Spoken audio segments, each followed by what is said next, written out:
you, that's a promotion. Bill needed those 12 rounds. He needed that fight. He needed to get the rust out of his system. He's had a very frustrating 2 years. He just teamed up with Dominic. I think he's done a fabulous job with him. He fought a guy that was awkward, you know, basically he was on the back foot for 10 rounds. It's very awkward to fight some guys, to fight guys like that. But, you know, Bill, with his game plan, the way he's prepared himself for this, it can only be good for the future. So the objective now is to get him out again in December. It depends what happens tonight, with his, or the early hours of the morning, with his fight in Vegas. And hopefully within the next 48 hours we'll basically have some sort of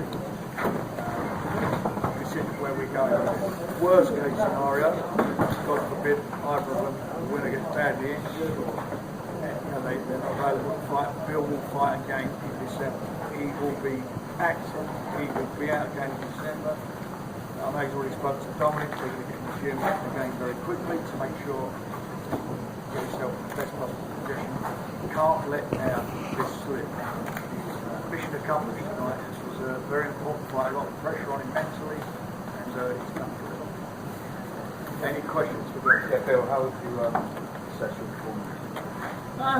Listen, first of all, when I went into camp here, I went into camp very out of shape, and got offered to Louis first, he turned it down.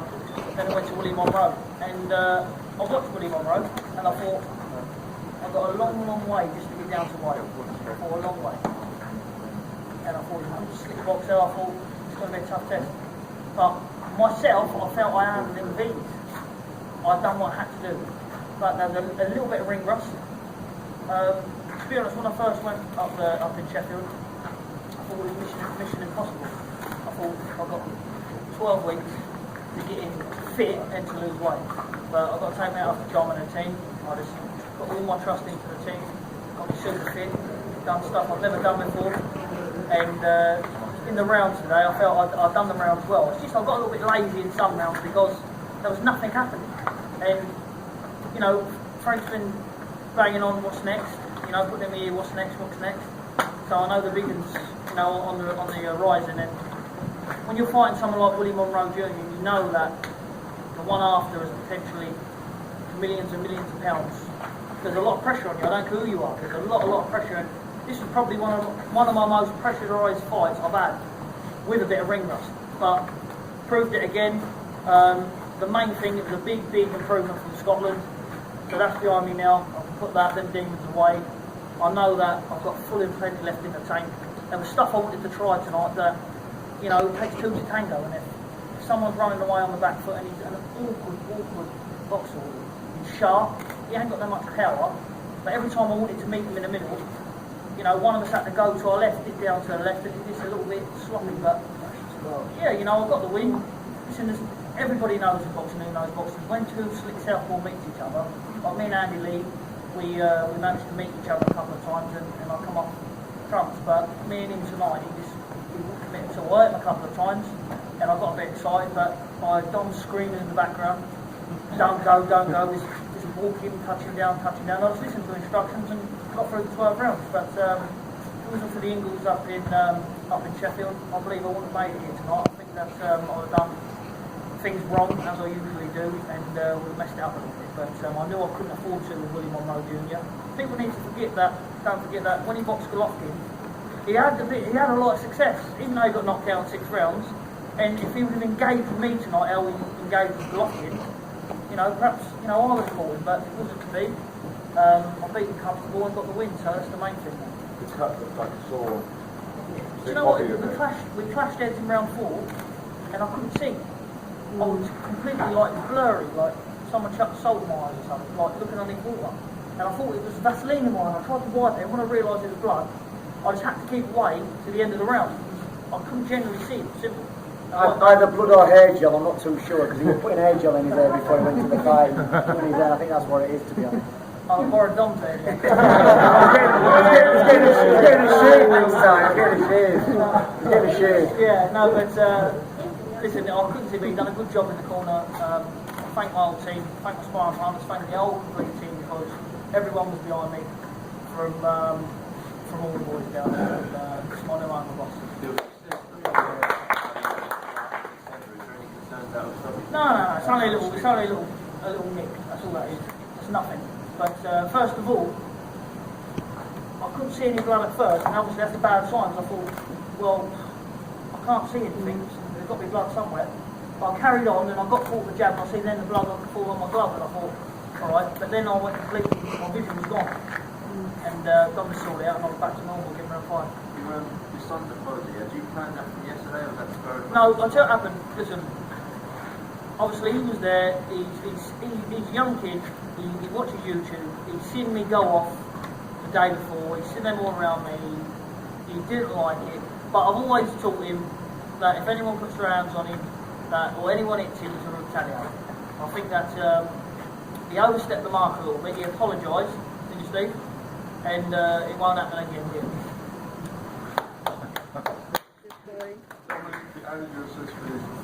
Yeah, listen, considering the time frame he had, he rolled up at Winker Bank, took his shirt off, I looked at him and I just scratched me and I thought, here we go again. I thought we'd have some time off as well, didn't we? Yeah, we had some time off. I got a bit of a break going on and he rolled in. Frank phoned me up and I thought he'd be alright, and he came in massively overweight, and it's an odd job just shifting the weight. But Monroe Jr. he's not a pushover, he's not like he's got a body to fight, he's got a world-ranked operator who's only been beaten twice. Mandatory challenger. And he's the type of guy, if you give him an inch, he'll take a mile. And I said to Bill, he had the perfect sparring partner with a guy we've got called Abraham Horner. He's trickier than a bag of load of monkeys. You can't hit him with a bag of sand, but, he was ideal for what we needed. And Billy's put the time, he's put the graft in. I've told him he's got, I think, maybe 9 to 10 weeks for his next fight.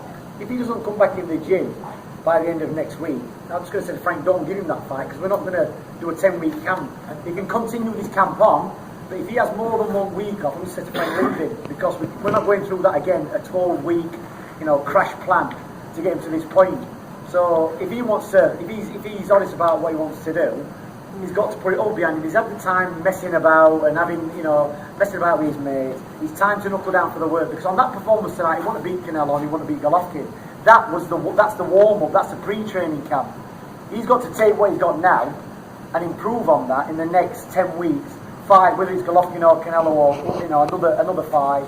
I'd like him to actually fight somebody else, some decent guy in December, not them two, and then get him in tip-top shape when he fights next year, maybe the spring or whatever, against the winner of them two, a good operator, and because he's got another 3 or 4 months to go yet to get him up to peak condition. And the most important is, Bill trained to make the weight. He's training for the fight. He's trying to make the weight.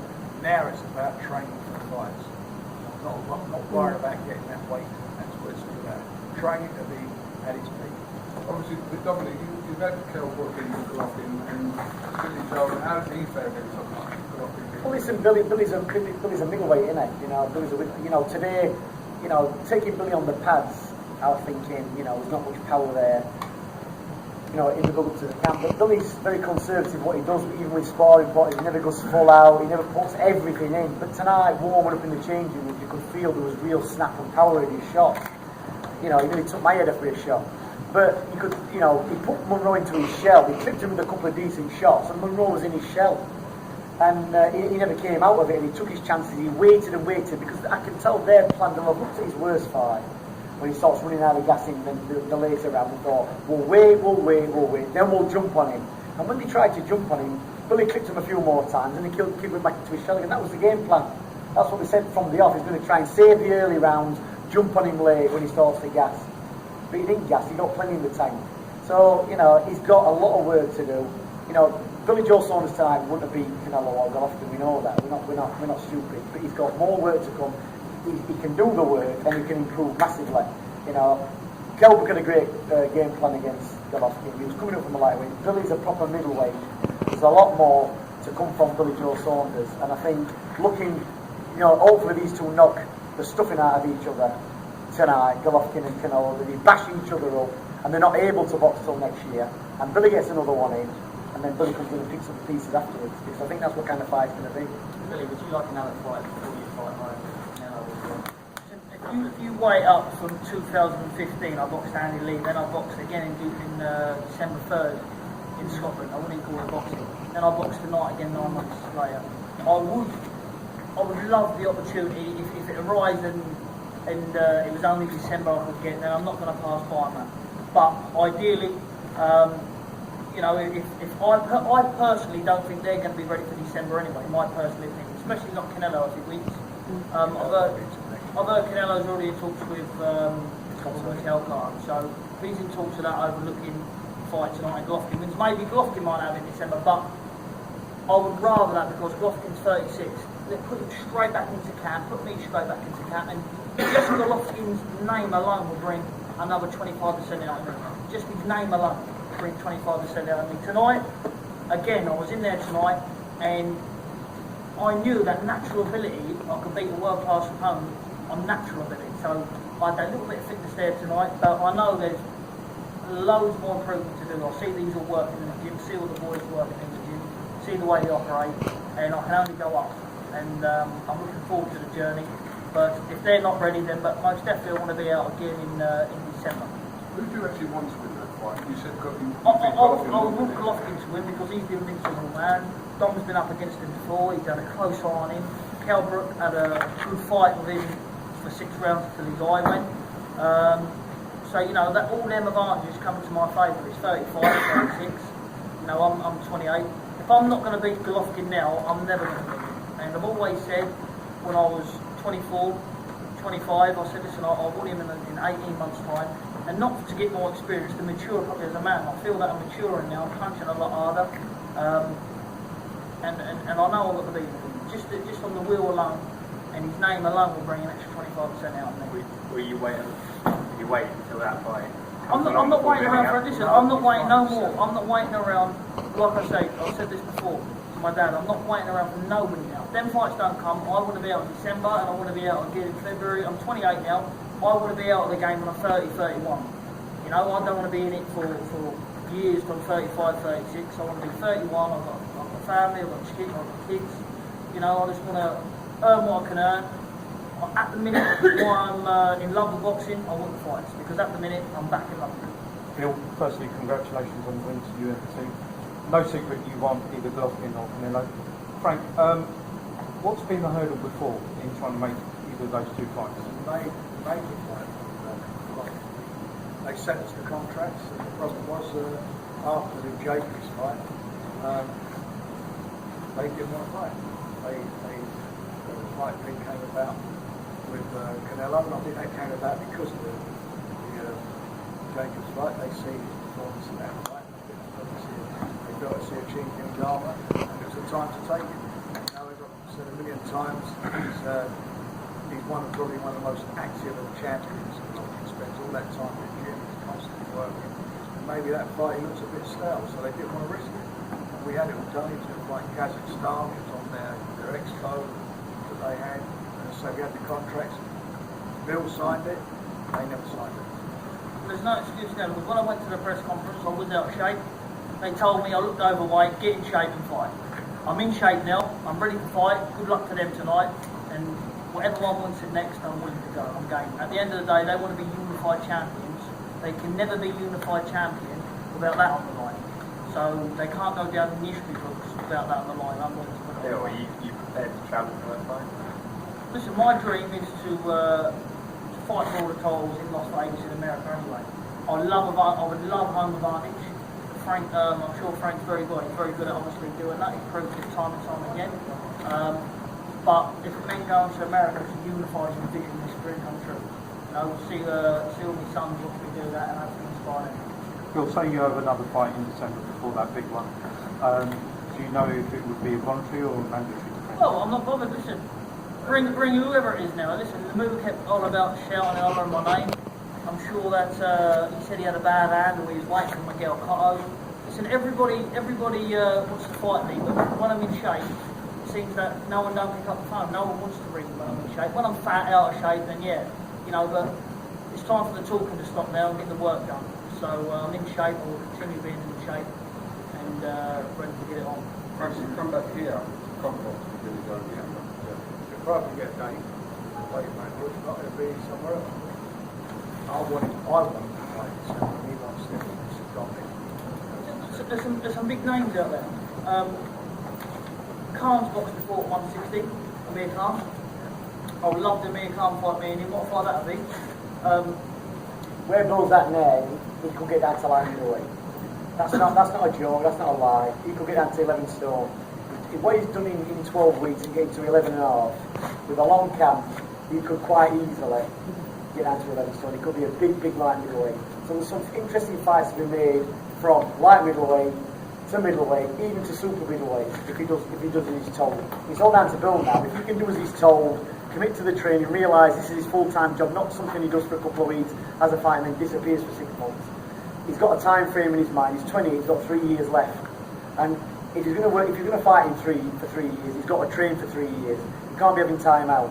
So, like I say, it's all the ball's in his court. We've had this conversation, Frank.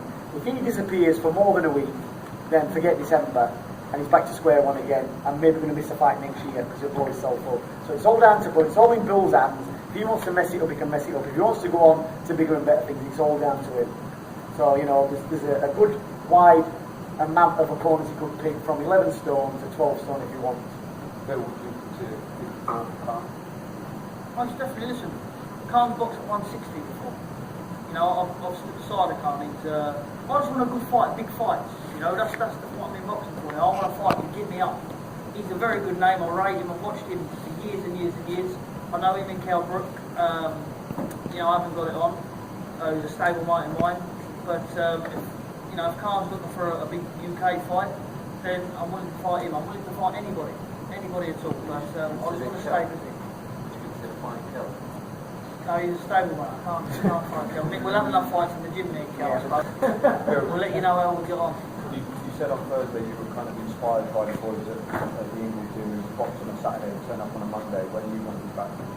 I will be back, like Don said, I'll be back. No, listen, I've got no need to have more than a week out. A week out, that's it, a week out, back in the gym, back up Sheffield. You don't understand Bill's been away from his home, you know, the kids in NI gym, they're in Sheffield, it's easy enough.